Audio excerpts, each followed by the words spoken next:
everybody. Morning, sister. Yes, I must speak louder. We're quickly going to look at how to dress the dementia patient and as well as your helpless patient. What is very important when we are going to dress a dementia patient? Talk. Always talk, nah? Yes, Because if we talk to the patient, it's going to take us a little bit of time to talk to the patient, but it's going to save us more time. Because if the patient knows what it's about, they usually try and cooperate. These patients are never spiteful. They're just confused. And they never try to make your life difficult on purpose. It's not the type of person. Okay? You must remember, the first emotion is fear. And the second thing that happens is they do not understand. So we try and talk to the patient in their own language. Therefore, we learn the languages our patient speaks in order for us to render better care, to render a better service. Remember, when you nurse dementia, politics is long gone. No. Yes. Racism is long gone. That's gone. Okay. Yes, sister. So always remember that your patient wants to help you. That is in their hearts. That's who they are. Okay. So we're going to go, and now we're going to dress the patient, and we're going to get the patient to choose their own clothes.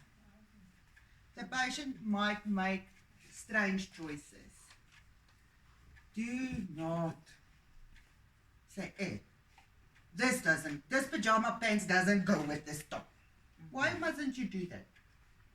Because they're always right. They're always right. The minute you start telling this patient something different, you are going to come into confrontation with this patient, and you will not be dressing this patient at all. If the patient takes the wrong clothes, you allow them to take the clothes, you take what you need. They forget by the time they get into the bathroom what they've chosen, but they've chosen it. Okay? Yes. So you go with them and you help them get dressed. Please do not dress patients that can dress themselves, because they will lose the ability to dress themselves. When I'm going to allow the dementia patient to dress themselves, do I give them all the clothes at once? No. No, like I said earlier, Superman, he's got dementia, no? He puts on his pants and then he puts on his underpants. Now, so that is a great sign of dementia. If you walk into another old age home and you find a patient with the pants and the underpants on top, you can know this poor patient has dementia. If the patient did that, do you change him immediately? No. No, you just leave them, okay? Because they're not hurting anybody, né? And they're not going to, nothing's going to happen to them if they're dressed the wrong way around. You wait until you need to take them to the bathroom, and then you sort of just let it happen. Very softly, while you talk about the cows and the train station and whatnot. Okay, and then you can sweetly change the patient around. Please make sure you dress the patient like you want to be dressed. And I'm talking fashion. I'm talking about, you don't want dirty clothes. You want your clothes with buttons on. You want your zips working. Né?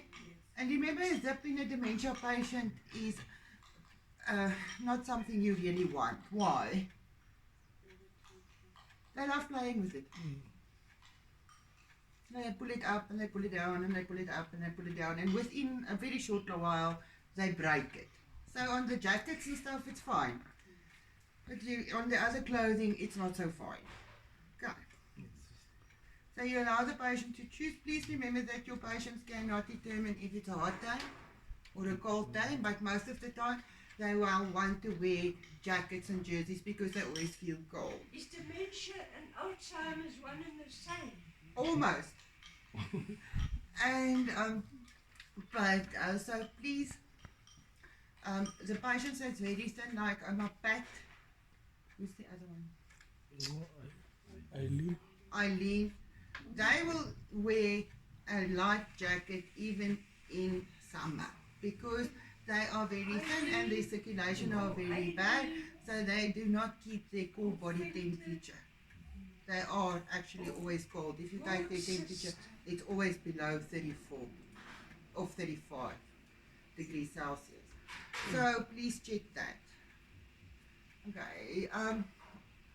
When you're going to dress a patient with, say, the patient's got a broken arm, patient's got a broken left arm. When I undress the patient, what happens? You start with the right arm. You start with the healthy arm, when you undress. And when you dress the patient, please start with the left arm, the broken arm. Same when you've got a drip on, When you undress, you're going to undress the arm without the drip first, and then undress, and then when you dress the patient again, you start with the arm with the drip. Please, if you've got a drip on the patient, remember to close the flow. Otherwise, you're going to have a backflow of blood. Don't have a fright, that's fine. That should happen because the drip is in a vein. Okay. Is there something I didn't say about dressing of a patient? Nothing. No. Just don't get involved in a fight.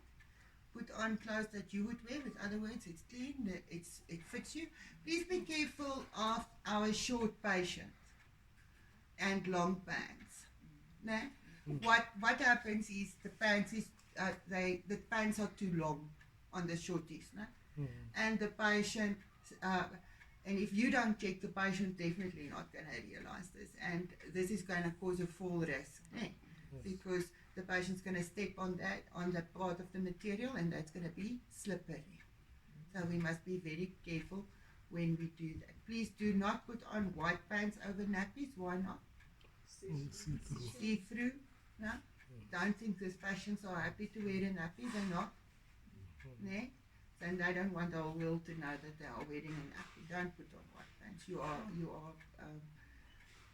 not looking after your patient's dignity if you do that.